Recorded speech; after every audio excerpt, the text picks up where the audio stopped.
future of women's basketball, as we look ahead, as we look into 2025, as we look into the years and years to come, I got a question. And this is a very general conversation. This isn't like a current event or anything.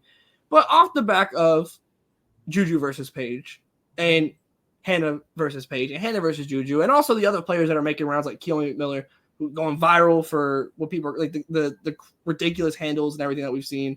And even seeing a star caliber big in Sarah Strong being so willing to shoot threes at the volume that she's at. And are we, this is the question, are we moving away from forward dominance in women's basketball in the years to come? That is just posing. There's no right or wrong answer, but I'm just intrigued in the opinion because even the players coming up, Greer, I know we've seen a couple of them. Some of these guards coming up, whether it be Aaliyah Chavez, whether it be a Jazzy Davidson, who's kind of a mix.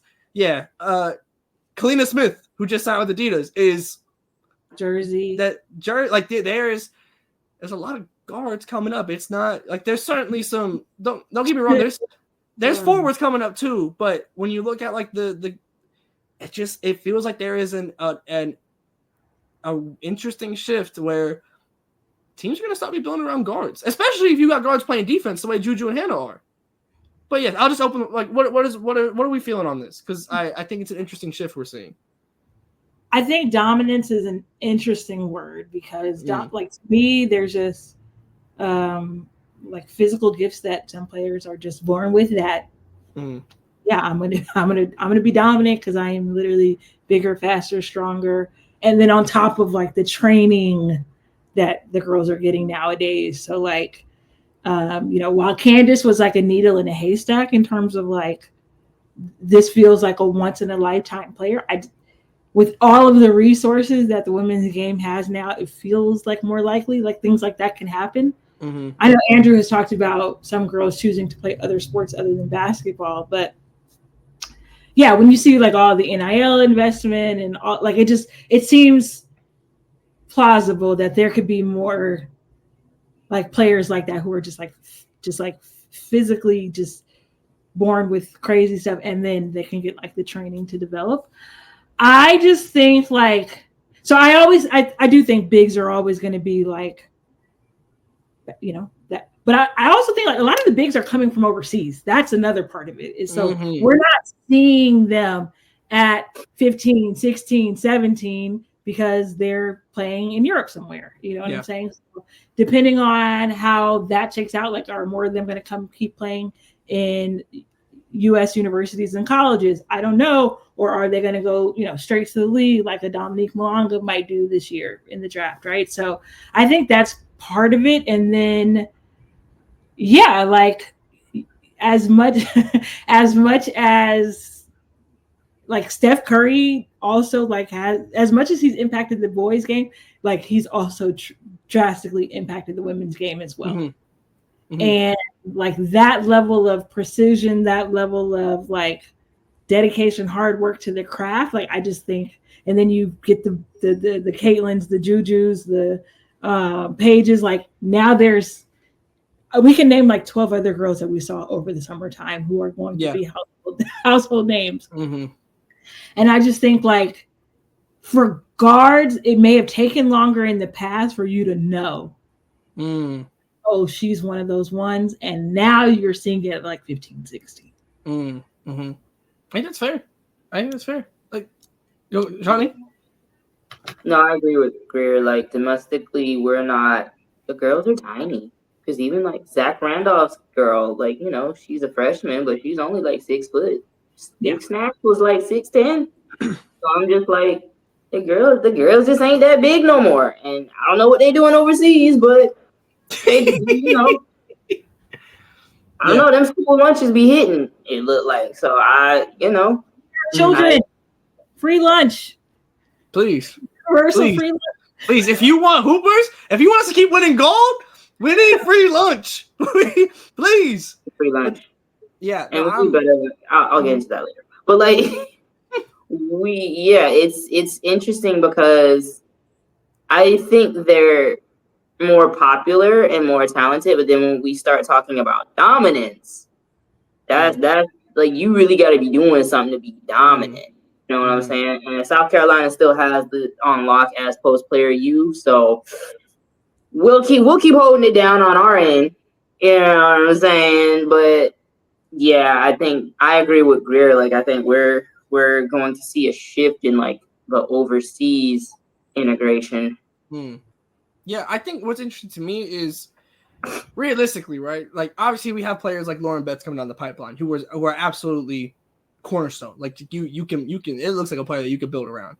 But I think the grand total of teams that are going to be, especially like as you win the lottery and as you're in the lottery over the next 3 years, that are going to have a guard as a cornerstone piece is going to be a complete uptick. Like, I mean, when you think about the history of the WNBA, how many teams have really won a championship with the guard as their best player? Like, I don't feel like there's that many. And they almost always, if they do, are paired with a star big. And it's normally like the big is the foundation of the team. Like, no, yes, normally you're right. Yeah, I'm generally speaking, right? I know. So, Greer, what example are you thinking of?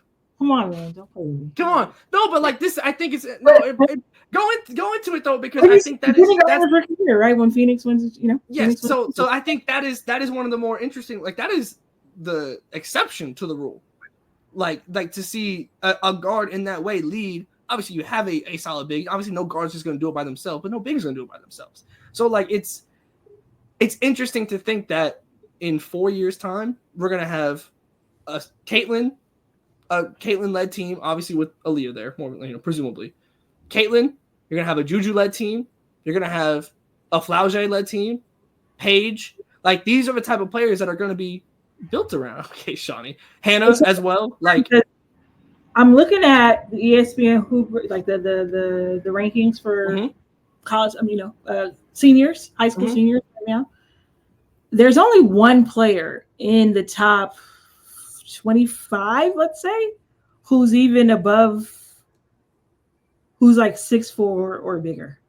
Two, right? And one of them is Sienna Betts, who's going to go to UCLA, and is Lauren Betts' younger sister, but she's like also incredibly versatile. Yeah, for sure. I don't know what her long-term position is. Real. Her ceiling is like incredibly high, you know. Yeah. Agreed. And then there's the girl that the Australian girl who committed to Stanford that plays at IMG, Som 5, who I haven't had an opportunity to see play, but from what I've heard, is a player that likes to be on the perimeter as well. You know what I mean? So, like not to say that players can't develop, over time but you also have to consider that like, when you're watching basketball as a young player, like what the most appealing stuff is people who get to dribble the ball, get to you know what I mean? Like that's what kids see. You know what I mean? And that's what they some amazing screens. You see these screens? Yeah. Come on. That's so wicked. But no, I really think like what we're seeing with Sarah Strong genuinely might be like the beginning of the player who is considered like a dominant big. And certainly can do all that. So I'm not taking away from any of the stuff that she can do inside. But to see her take 5+ threes a game, that's not normal. Victor Wembanyama that's what I'm saying. That's like the fastest ever to hit 200. He's 7. I don't even know what, but like too damn tall. You know what I'm saying? I just think chicks dig the long ball, so everybody wants to shoot threes. That was my nickname, by the way. Everybody wants to shoot threes. It doesn't matter what size you are. And there's no that back to the basket. Like that's just even your like 3 best players today who play, the 4 or 5 in the WNBA, let's say.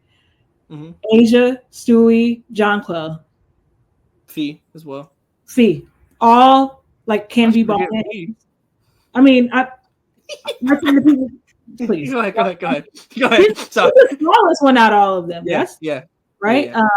So like she has to be able to put it on the floor. But like even Asia, right? It's operating from like free throw line down, but facing the basket, not necessarily turned away from it. Right. Stewie, it's what she can do from 94 into him.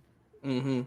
Jonquil, tons of threes. And like you almost have to like hammer home to her, like, no, your advantage is on the inside. Mm-hmm. Because if you let her, she'll float to the perimeter. You know what I'm saying? So yeah, I think it's just a theme across basketball, honestly. And because there are so many examples for young kids to look at nowadays, and it's so accessible, like it's also like speeding that up faster on the women's side, I think, too.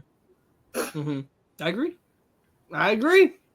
Yeah. Let's see where it goes. I'm intrigued. I really think, like, genuinely, like, as the next, if we see, depending on which teams win in college the next couple of years, like if Juju goes and wins one, or Hannah goes, like, if we see these guards win national championships and lead the way in college, I really think that we might see a shift across the W as well. Like, I think that these are molding years in this. If they prove that success is possible with the guard as elite, which we've seen more so in college than in the W for sure, but it's still been a while. It's been about 5 years, right? Yeah, for sure, right. And so, like, but if we see this become a more consistent thing in college, I don't think it's going to take long for the W to shift, especially as these players then enter the W and they want to try and replicate the success from college. I'm intrigued. This is something I know. I think I mentioned this to you over the summer. I think like this idea of it, and like, so this is something I've been like pondering for a minute now. But ultimately, it's wait and see. Like, this is a process that, if it happens, is going to take. It's not just going to happen immediately. This will be a couple of years as we see the Jujus and the Hannahs enter the draft. But I'm intrigued by it. But regardless, that'll do it for us here on Ball Up Top. Thank y'all again, by the way. I know, smooth little conclusion there. As we exit 2024, thank y'all again for tapping in the way that y'all have over the course of this year. As we said before, but we hit 1,000 on the website, 1,000 subscribers. We've hit 2,000 here. We've hit milestones that we have not anticipated, frankly, over the course of this first year. We're coming up on a year in January, February, kind of all over, depending on what content you count as our first. But regardless, January, February, it's all over the place. But we're coming up on a year, and genuinely, we're incredibly thankful for all of you guys who have tapped in with us. And when I tell you 2025 is going to be a fun year for No Cap Space, I mean it. I'm very excited about what's in the pipeline. So thank y'all. Go get your home field merch. No Cap 15. Use the code. Get 15% off your first purchase. And we will see y'all next time.